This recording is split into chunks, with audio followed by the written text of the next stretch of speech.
Okay, well, good morning, everybody. Welcome to the fourth training in a series of Historic District Coalition training sessions. This one is all about the demolition review and designation process. And it's my favorite because Dr. Jenny Hay, one of my colleagues, will be doing most of the talking for this one.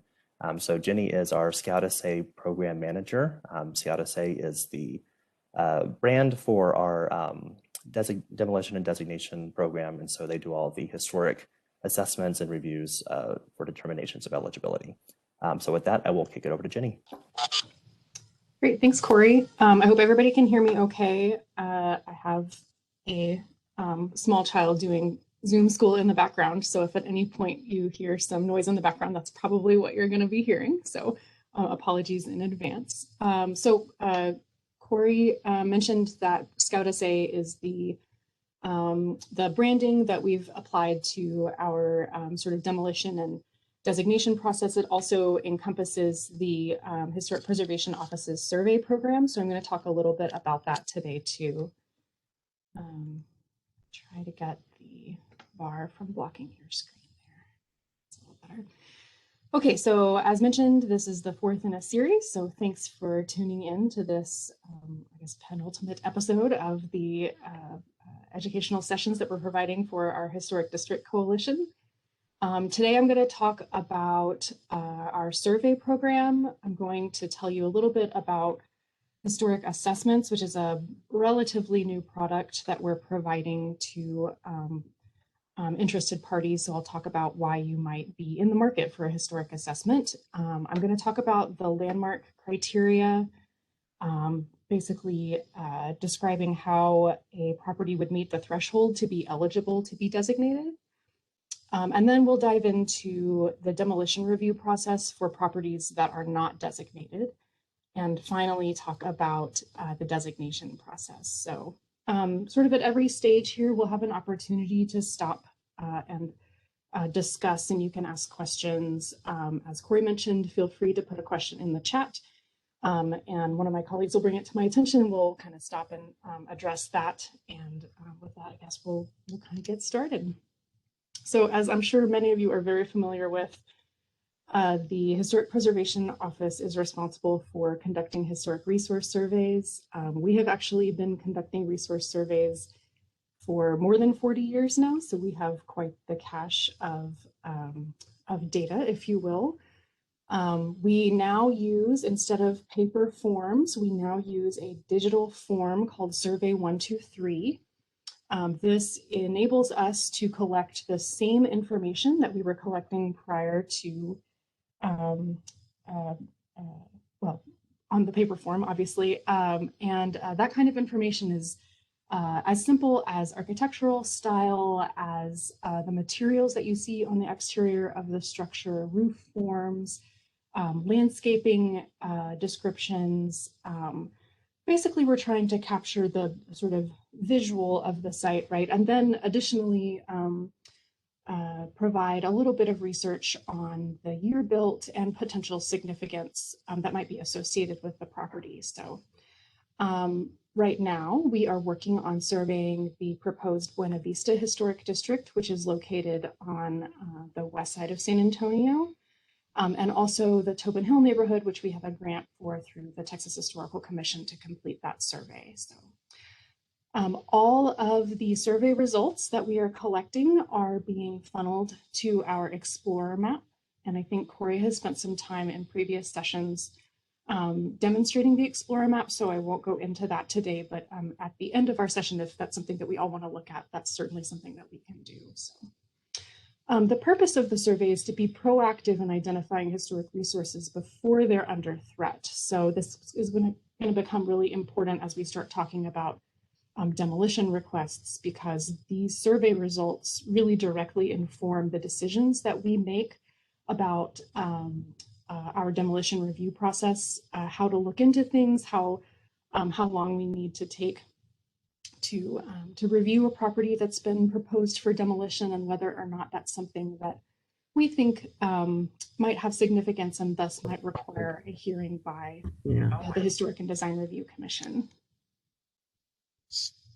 Okay, The next two items that I wanted to talk to you about are both underneath the umbrella of what we call assessments.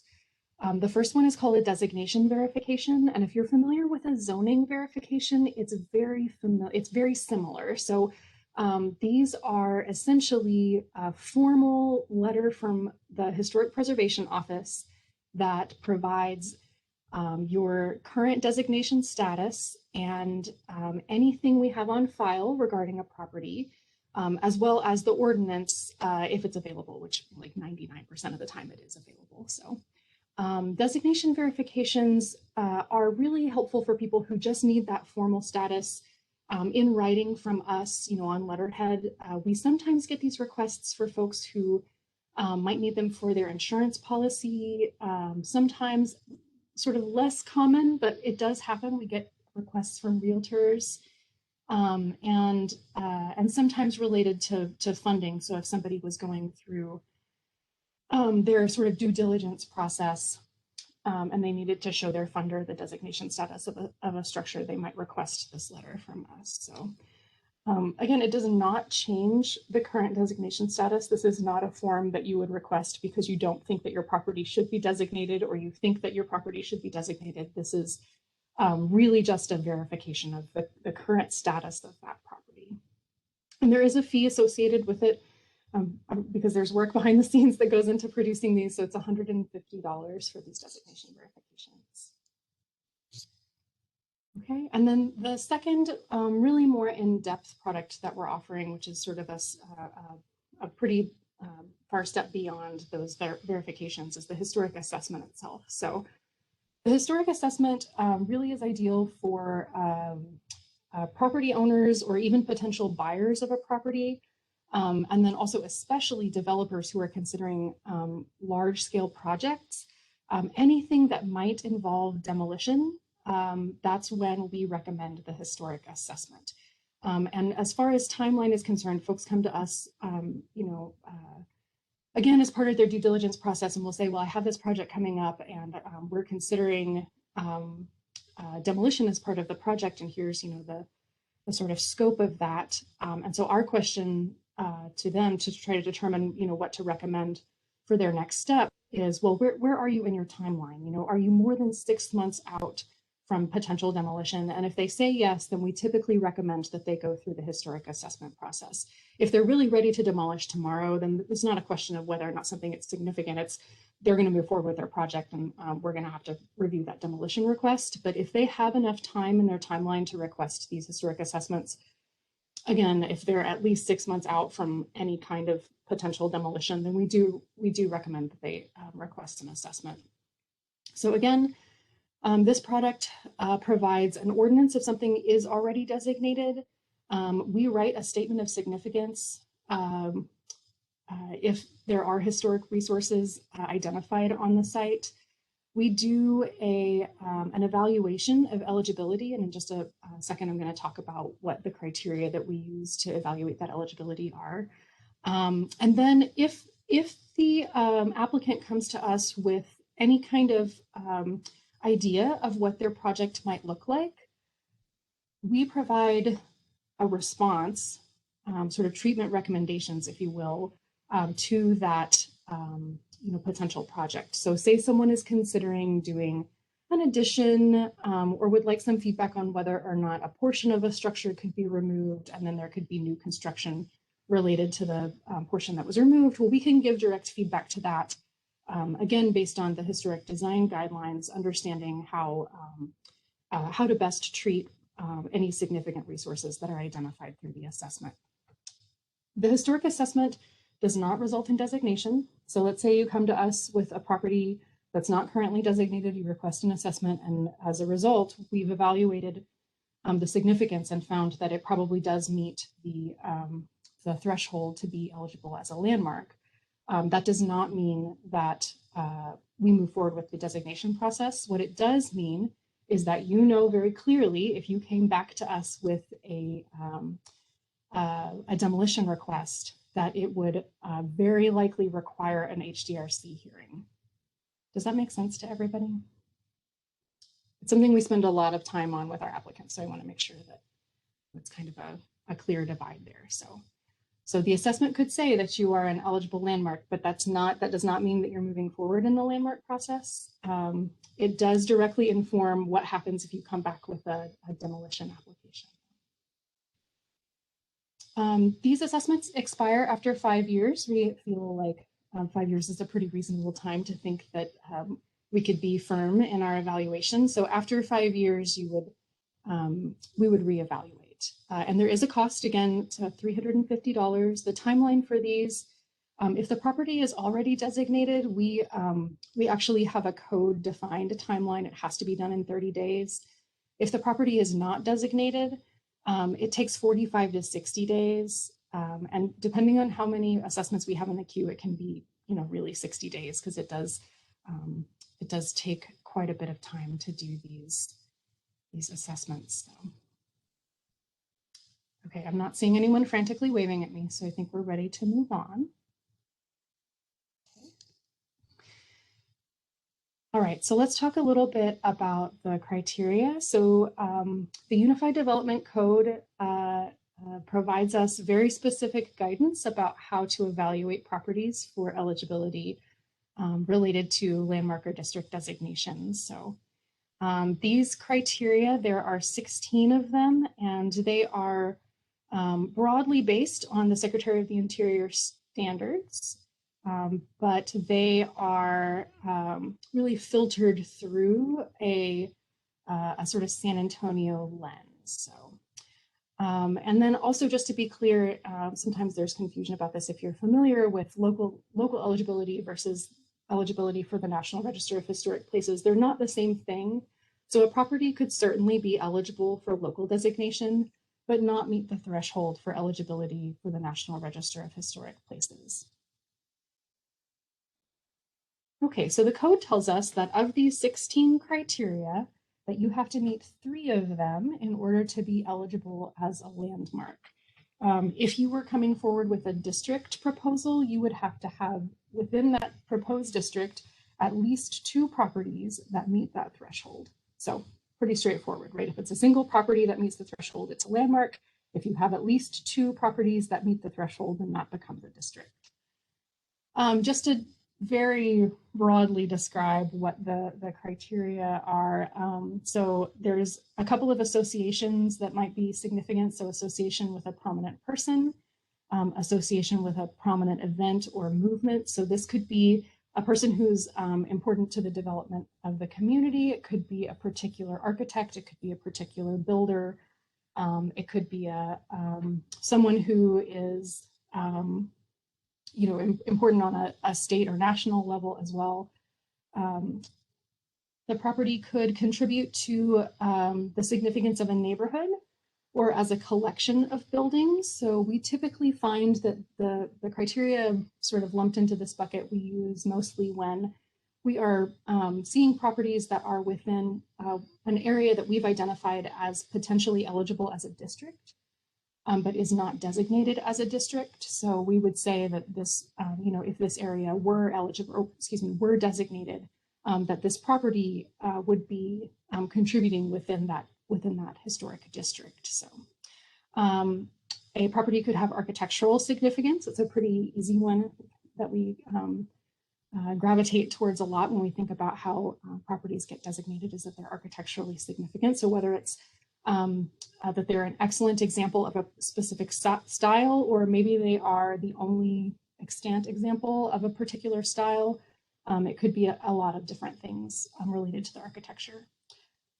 San Antonio does allow for archaeological significance to be considered as part of the eligibility evaluation. And then there are, I think, 5 different criteria that deal with cultural significance. So there's lots of ways that we can think about how properties might be culturally significant in San Antonio. And the criteria really give us a lot of direction in that regard to be sure to consider that in our evaluation. Okay, we're about to jump into demolition review, so I'm going to pause for a second and make sure that nobody has any questions. And this crowd I know is very familiar with landmark designation. So.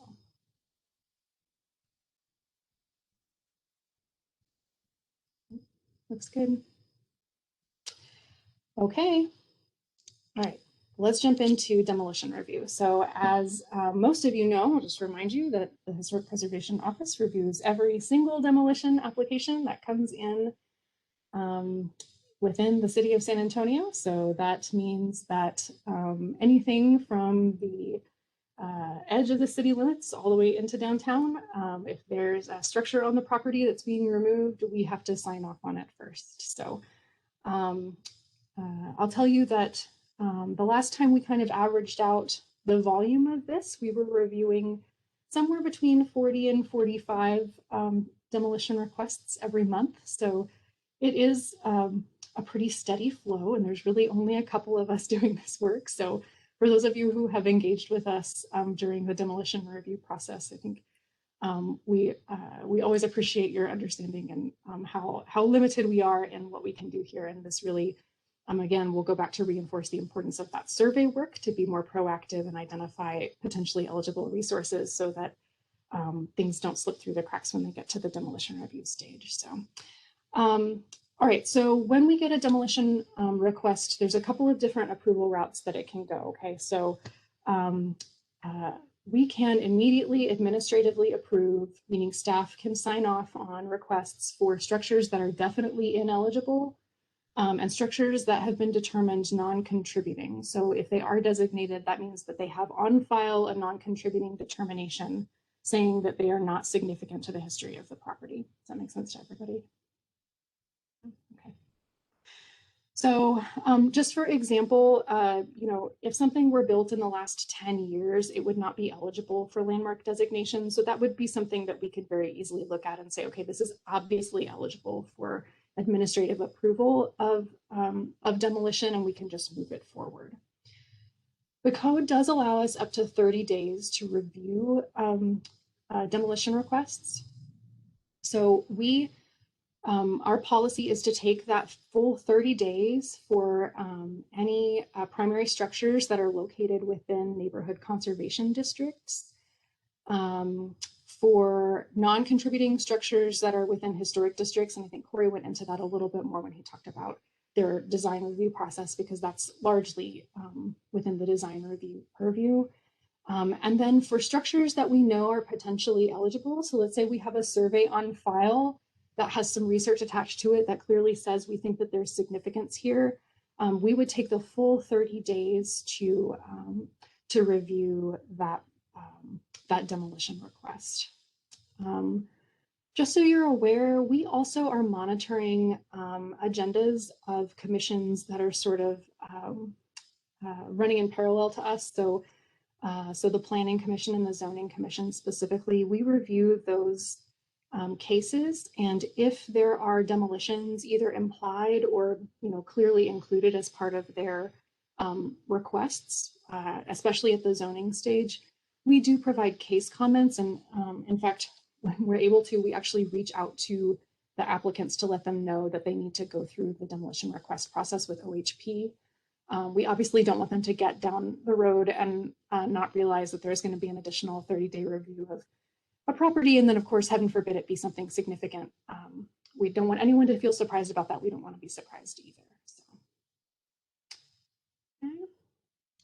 So once we get a demolition request, and let's say that we identify that there's something potentially significant associated with this property, there is a point where the Historic Preservation Office does have purview over the property as though it were a landmark. And this is designed specifically to protect properties that are sort of in that in-between stage of, yeah, we think it's significant, but it's moving through the designation process.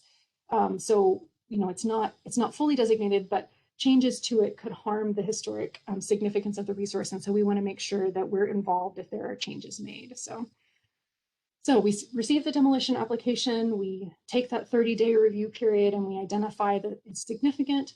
Staff provides a formal determination of eligibility. So that's a letter that provides not only why the property is significant, but also kind of walks them through what the next steps of the process are going to look like as they move towards potential designation. So In these cases, I will say, this chart makes it look like all of these are sort of, like the next day and then the next day and the next day, but there's a lot of behind the scenes conversation that's happening in the meantime. Between the end of that 30-day review period and that determination of eligibility, we meet with the applicants and the property owners to talk to them about potentially finding another option that's not demolition, to see if that's possible for them and see if there's a way that we can move this so that the historic resource is not threatened. And maybe that ends up still in designation. Maybe they're in support of designation. It does happen, believe it or not, that people come in with demolition applications and then say, oh, I didn't know it was significant. I'd be happy to designate. Or maybe it's just that they're going to take some time and try to really explore other options before they really go down that road, knowing now that there's something, again, historically significant about that site. So, okay, so once we hit that determination of eligibility letter, once they've received that, that's really the moment that the interim controls go into place. And this means that until essentially it gets through the HDRC process, and if HDRC thinks it's significant till it gets through the city council process, that the property is treated as though it's a landmark. And again, this is to protect the integrity of the property, right? This is so that we don't lose things. Once I give you a determination of eligibility letter, the next time I go to the property, suddenly the porch is gone, right? So this is really just another way that we have to protect structures that are moving through this review process. So, any questions?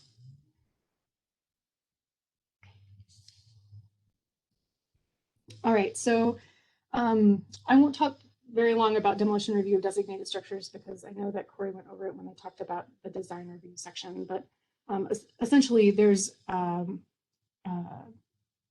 any request for a designated structure that would involve demolition would go to the HDRC. So along with that application or the request for demolition, they would have to provide replacement plans for whatever they're proposing to demolish.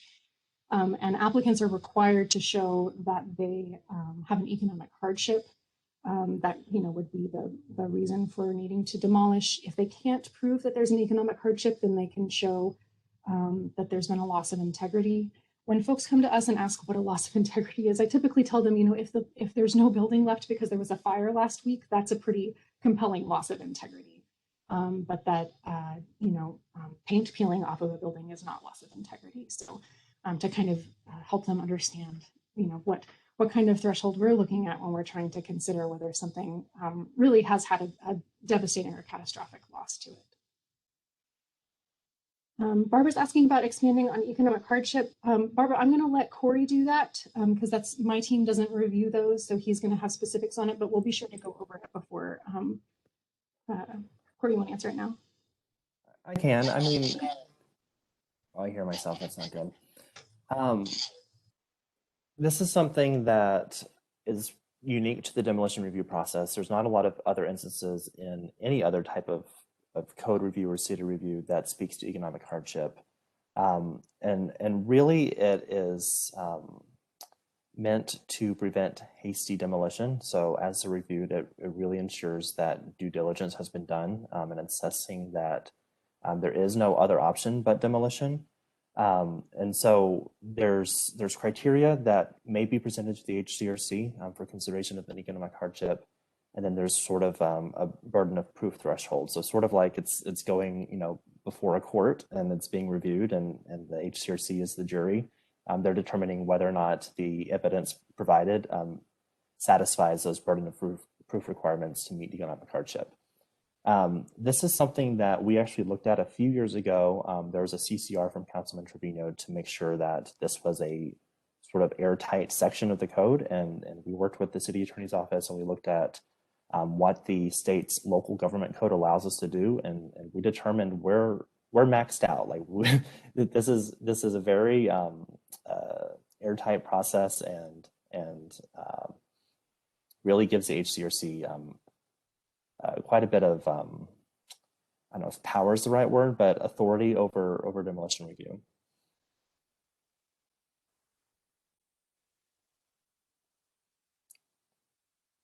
And generally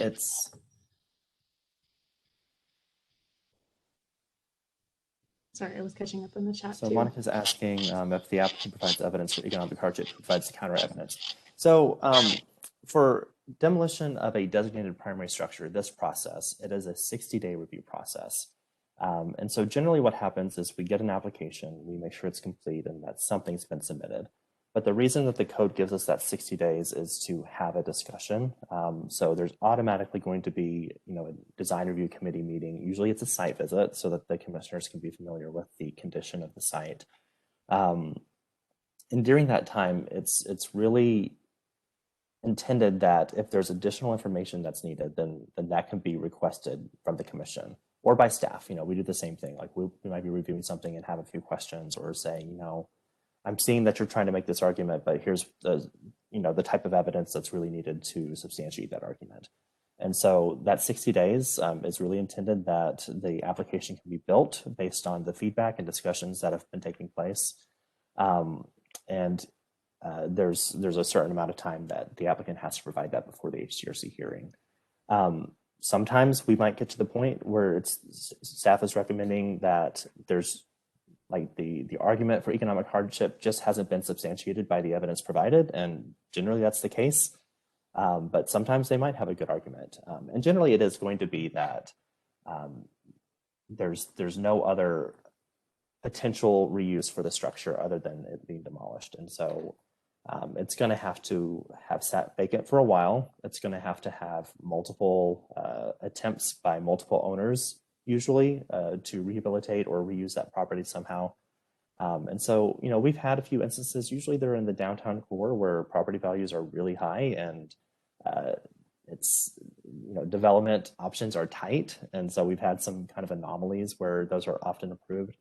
But generally in neighborhoods where it's a residential structure on a residential street, it's very hard to make that argument that it can't be reused as a house. So just know that that's sort of the context. Thanks, Corey. So there was another question about replacement plans, whether those are a requirement for just a regular demolition request, and they are not. So we do ask what the reason is for the request, and sometimes people do answer it. Sometimes they don't, but we are not able to require replacement plans as part of the demolition request. Yeah. Okay. Any other questions on demolition? We're going to jump into designations now. So if something else comes to you, you can drop it in the chat or we can talk about it at the end of the presentations. Okay, so there are 3 routes for designation here in San Antonio. And I'm going to focus on landmarks, but we'll talk a little bit about districts too. So an owner can request to initiate the designation process. The Historic Preservation Office can request to initiate the designation process, and that can be in response to a demolition request, or it can be just as a result of identifying an eligible resource. There doesn't have to be a demolition request on file for us to move forward with designation. And then we do have a community process for requesting that the Historic and Design Review Commission consider whether or not something is eligible for designation. And then if the commission agrees that it is eligible, then the city council would consider whether or not to initiate designation. Obviously, maybe this is not obvious, but we really prefer to have owner support when we move forward with designation. So we do everything that we can to work with property owners prior to getting even to the HDRC stage to make sure that they're on board with how we're moving forward with landmark designation. Okay, so as I mentioned, historic districts are 2 or more structures that are that meet that threshold for designation. So they meet 3 of the 16 criteria in the UDC. Historic district applications have to come from a property owner within the proposed boundary of the new district.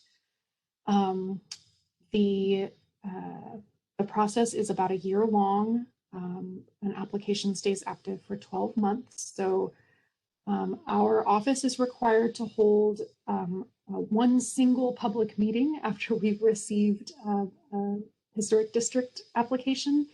I can't remember since I've been here ever holding just one public meeting for a historic district proposal. So just for instance, the most recent one, we've had three public meetings, and I've lost count of how many sort of community team meetings we've had related to the Buena Vista Historic District to try to help that community move forward with their applications. So, and Joe, not to call you out, but I distinctly remember a number of really productive, both public and sort of semi-public, you know, within the neighborhood meetings to talk about historic designation as the district process was going along. So the Historic Preservation Office sends out, after that meeting, ballots, their postcards, to essentially solicit a response from property owners within the proposed boundary.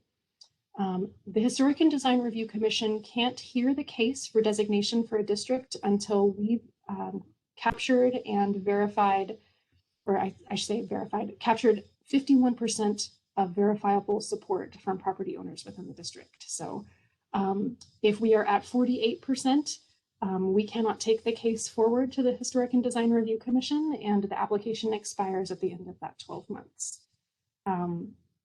It's a hard rule to follow. So I think everybody here has seen both successes and failures related to this process. So properties within the proposed boundary can be designated without owner support. So just because you say that you're not in support of designation doesn't mean that you're not going to end up designated if there does end up being at least 51% support, and the commission does hear the case, and then the zoning commission and finally the city council would make that decision on whether or not to designate. Our commission can recommend boundary amendments. Ultimately, staff is making that final recommendation to the zoning commission and then to city council. Okay. So I've mentioned a few times Buena Vista. So here's the district that we have in process right now. We received this application in June of last year, so we still have a few months left to reach that 51% threshold. This would be our 33rd local historic districts, and it's one of the largest that we've considered in my time here, certainly in the last 5 years, but I think honestly in the last 10 years, it's one of the biggest applications that we've gotten for historic district.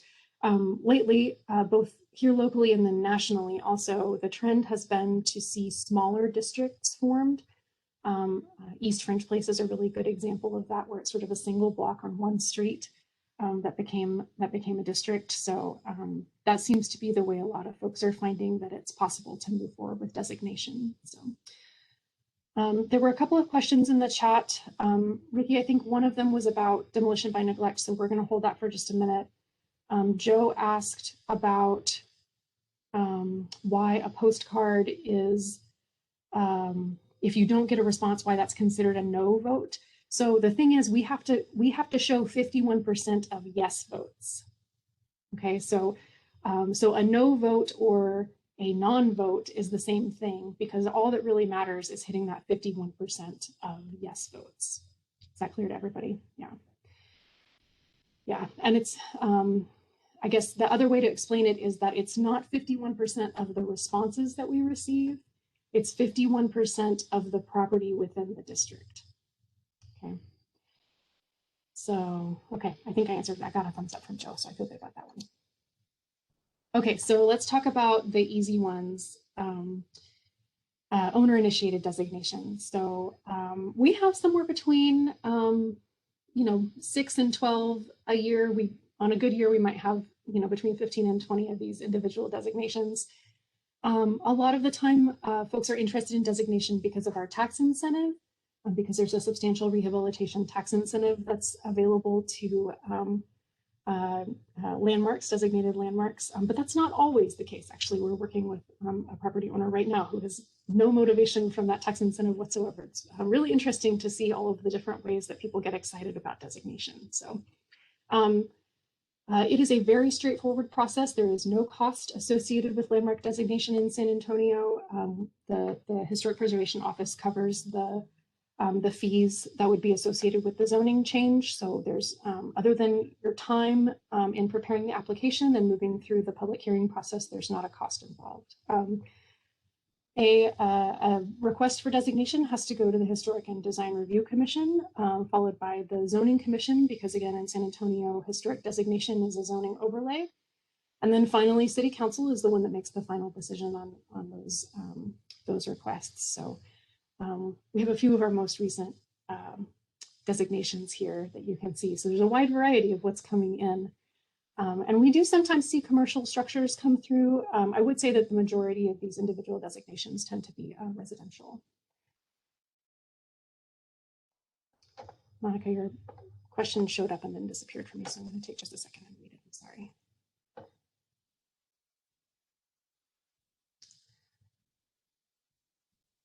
Yeah, so this is a really good question. So Monica has asked regarding the difference between landmark designation and district designation. So let's say that your property is already within a historic district, but would it be possible to go ahead and landmark that individually? So there's not really a process for that because the zoning overlay is exactly the same. So you can't like double zone something H. What I would say is that we do encounter these situations where there's like a really special property that that either we've encountered through our research or the community has identified for us, or the property owner says, hey, I just discovered that there's some really remarkable thing associated with my property. We keep all of that information on file. So that would be available, say the property changed hands and there were questions about it in the future. That would be available to both staff and the commission if they were making a decision about that property moving forward. So when you do see districts that have landmarks within them, and typically that's a timing issue. So there was a landmark that was designated prior to the district. So that landmark designation does remain visible there, it doesn't go away. But the H overlay is the same, it doesn't have any different impact. So. All right.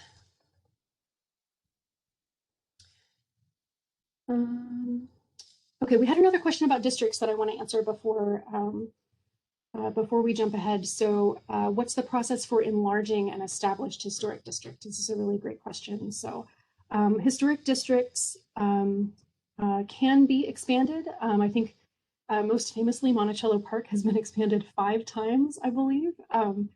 And it can be a really effective way to sort of phase through district designations. So the process really is the same as it would be for establishing a new district. We would just be clear that it's an addition to an existing district rather than establishing its own separate district. So you still have to hit that 51% threshold. The 51% would just be the new portion. It wouldn't be the new portion plus the old portion. But yeah, that's still the public hearing process and the ballots, and that 51% all still apply to expansion of districts. Okay, I think I'm caught up on the questions that are coming to me. Ricky, I have a couple from you that I'm going to answer at the end, so hang in there. Okay. Okay, so let's talk about third-party requests. So either the Historic Preservation Office or a community member can request that the commission consider whether or not something is historically significant and thus eligible for designation as a landmark. So the Historic Preservation Office might do this in response to a demolition application. That's probably the most frequent way that we bring them forward to hear. But again, that is not a requirement. We have also brought forward properties both individually and as a group. A good example would be the historic gas stations that we brought a few years ago. As a result of a historic resource survey, we identified that there were a number of historic gas stations eligible for designation. And so all of those came together to the Historic and Design Review Commission, not brought by their property owners, but brought by the Historic Preservation Office. And then again, a community member, so anybody, it doesn't have to be a property owner within some boundary or a resident of a neighborhood association, any community member or organization can file a request for review of historic significance. This process is guided by a RID. These are really fun things. A rule interpretation determination, I believe, is what RID stands for. So basically, that RID tells us that the process for considering eligibility has to happen first. So the Historic Preservation Office, let's say we get a demolition application and we say, okay, we think that this is eligible. We are going to ask the commission to agree with us before initiating the designation process.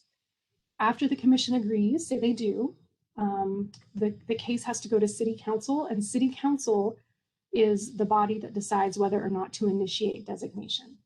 Should they decide to initiate designation, which sometimes they do, sometimes they don't, the property would have to go through the full designation process. So that would require another hearing by the Historic and Design Review Commission, a hearing by the Zoning Commission, and then another hearing again by City Council before it's designated. The same process applies if the request is coming from the community. So lately we've gotten a number of requests from neighborhood associations who've been concerned about properties that are proposed for demolition within their neighborhoods. So after we receive those requests for review of historic significance, those cases are heard by the HDRC. The commission at that point is considering whether or not they think a property is eligible, right? Whether it meets that 3 criteria threshold. If they don't think that it is eligible, that's the end of the case. And if there was a demolition request for that property, staff could sign off on it the next day. If they do believe that it's eligible, again, it has to go to the City Council, and City Council has to initiate designation before it starts that designation process, which again would be HDRC, zoning, and the City Council. Is everybody thoroughly confused? Jenny, I might interrupt, I guess, and reiterate the importance of understanding the question of who can initiate this process, because that relates to the question about expanding districts, and then the previous slide about owner-initiated being a simpler process. And so it really comes down to like, who can do this? And the state legislation that's cited here really kind of defines that, and it's either the owner or it is City Council. And so OHP staff can initiate it, the HCRC can initiate it, a third-party community organization can initiate it. All we can do is get concurrence from the HCRC that it's eligible, and then we provide that information to City Council for a resolution. That resolution is the initiation of the process. That is our direction to move forward with the process. So ultimately, it's City Council's authority to initiate that process. And so when we were working on the RID and kind of figuring out what this would look like and distinguishing that process here in San Antonio, we did look at other cities across the country, some of the larger cities that have programs, well-established programs. And everybody handles this a little bit differently. Everybody has different sort of state oversight in the process that they've modeled their processes under. And so this is something that we've really kind of had to adapt with over time. It's something that we think will continue to change over time, and that we'll have to adapt our process here locally. And so we're very careful with this process. We want to make sure that there's always an opportunity for the community to participate in designation where it makes sense to. And so we've been working, as you remember, I think some of you participated on the UDC task force for potential further changes to the local process to really make sure that where there's a third-party request, we're honoring the property owner's participation in the process and opportunity to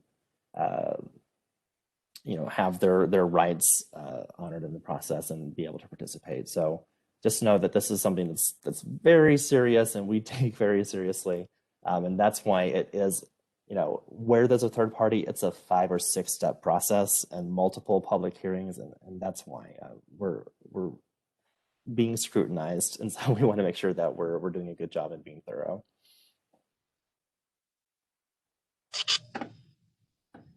Excellent.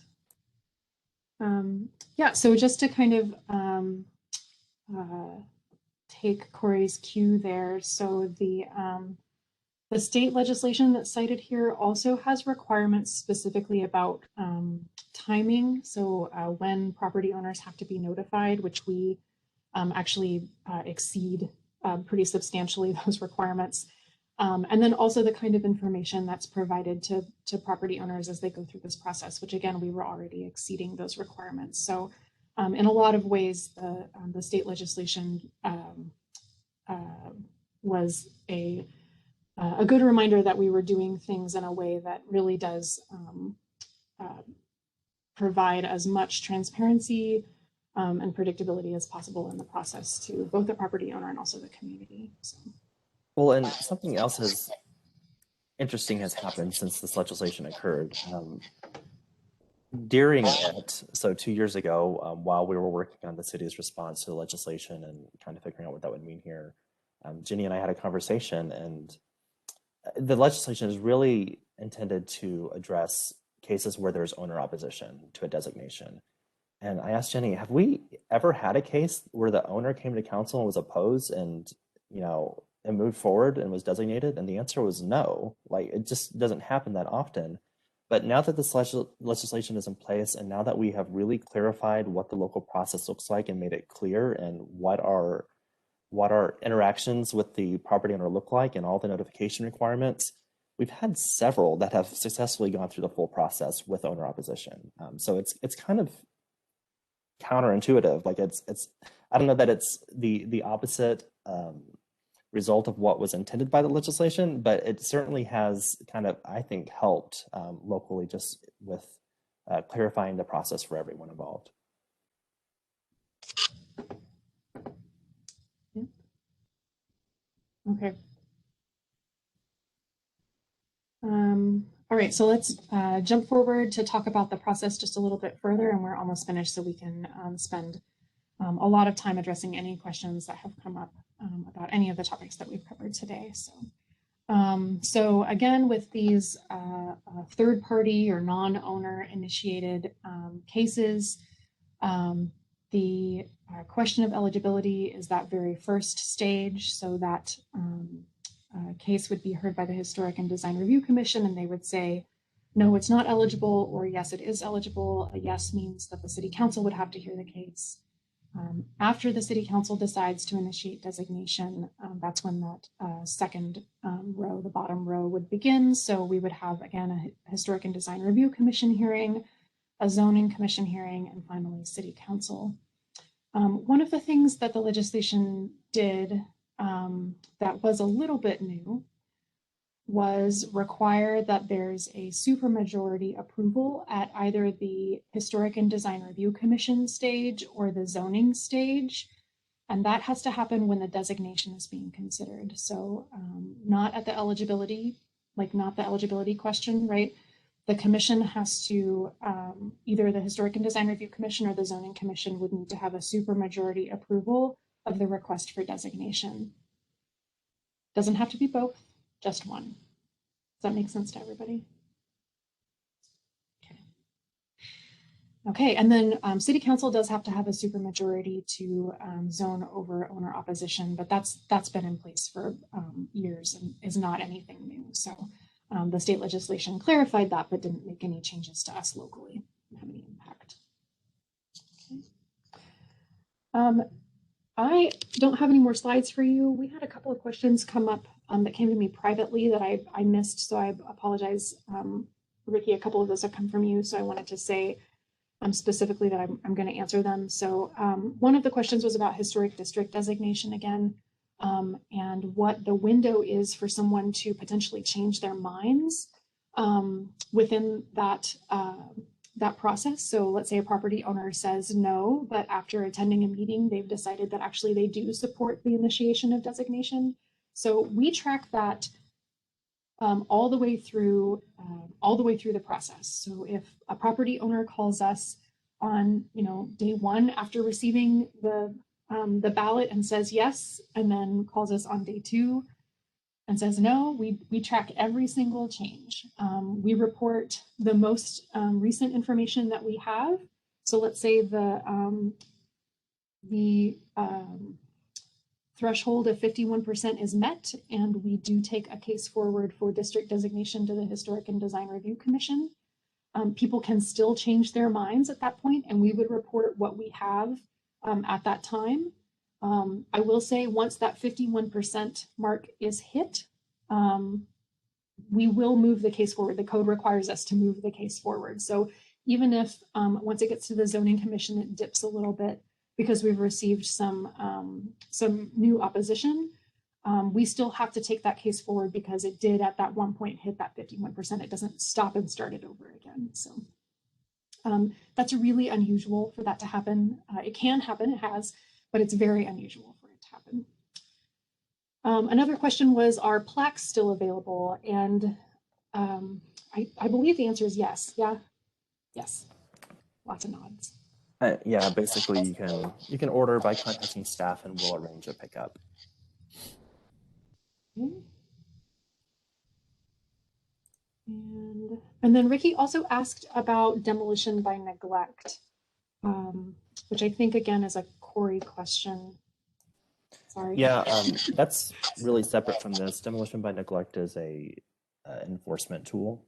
The name confuses people because it sounds like it's going to result in a demolition, and that's not the goal. The goal is to address deterioration and property maintenance issues before it is demolished, just by neglect. So it's really an ability for OHP staff and our building enforcement team to take a case forward, potentially find a remedy through municipal court. Fines is really the only potential result of that. Usually the threat of potential fines is enough for somebody to say, oh, I need to do something with this property, I agree. And so we usually have success just in working with the property owners, let them know potential consequences and also resources for either addressing like weird title issues that make it hard to sell the property, connecting them with contractors or realtors through our Rehabber Club list. It's really a similar set of tools as the vacant buildings program that we have now has. And so generally we see more success just through the vacant buildings program, and we haven't had to rely on demolition by neglect as much. But we also do have the ability to combine those tools if needed. So we've had success with that. A lot of times it just means that there's going to be a lot of time involved because it is the municipal court system, and it's just slow and not always effective. And you know, if the property owner just doesn't show up to court, then usually it's going to be reset. And so those things really get drug out. So we do prefer to rely more on the resources through the vacant buildings program when possible.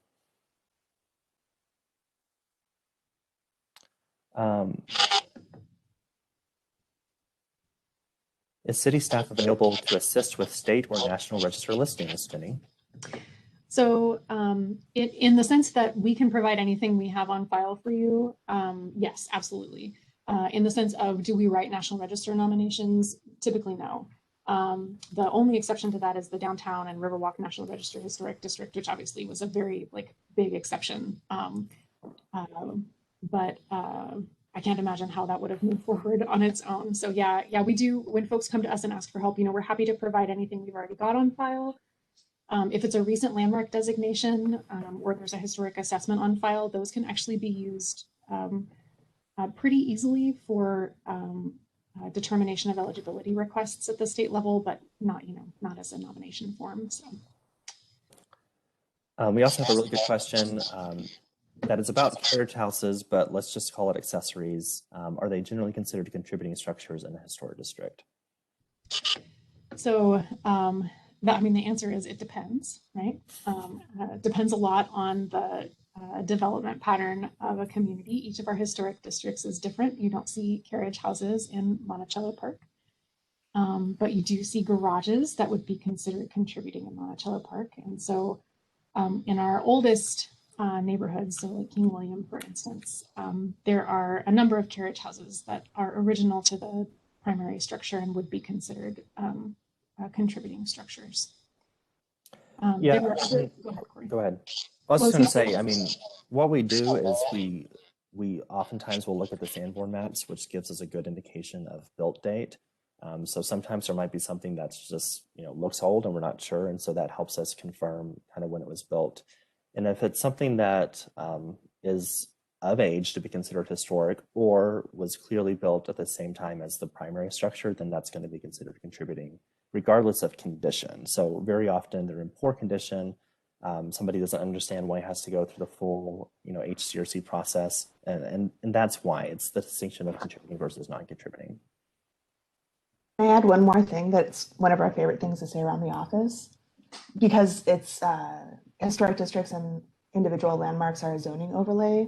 Anything that's on the parcel is contributing until we do more research and decide it's not for some reason. Yeah, I mean, a lot of people believe that there's some list out there where we just look at the list and just check to see if it's on there or not. And just a reminder, there's over 10,000 designated properties in the city of San Antonio. And how many structures that means, I don't know, probably at least 30,000, because there's properties with multiple structures on them. And so it really is a case-by-case basis. We review each and every one, and we make a decision about contributing status based on the documentation we can find. Yeah, and where we can, especially in our newer districts, we're doing as much proactive work as possible in our survey process. We actually produce a survey report for new districts, and we try to provide an indication within that survey report of whether or not accessory structures would be considered contributing. So if there's, again, in a new district, if there's a development pattern of having a rear garage, some places it's so obvious because you can even look at an aerial and it's almost like the same pattern, right? The same footprints on each lot. You can tell that, there was a garage for every single house here. So yeah, that's, those are going to be considered contributing, but we're trying to make that explicit in these survey reports so that folks know ahead of time that it would be something that would need to go through the full HDRC process. Saves us time down the road too. Okay. I don't have any pending questions left in my chat. Anybody want to bring anything else up? Sounds like we're finishing early.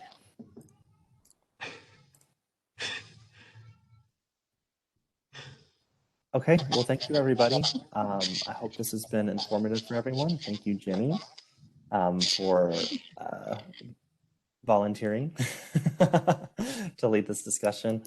And we'll see you all in, actually, I think it's next week. A couple weeks from today for the final training session.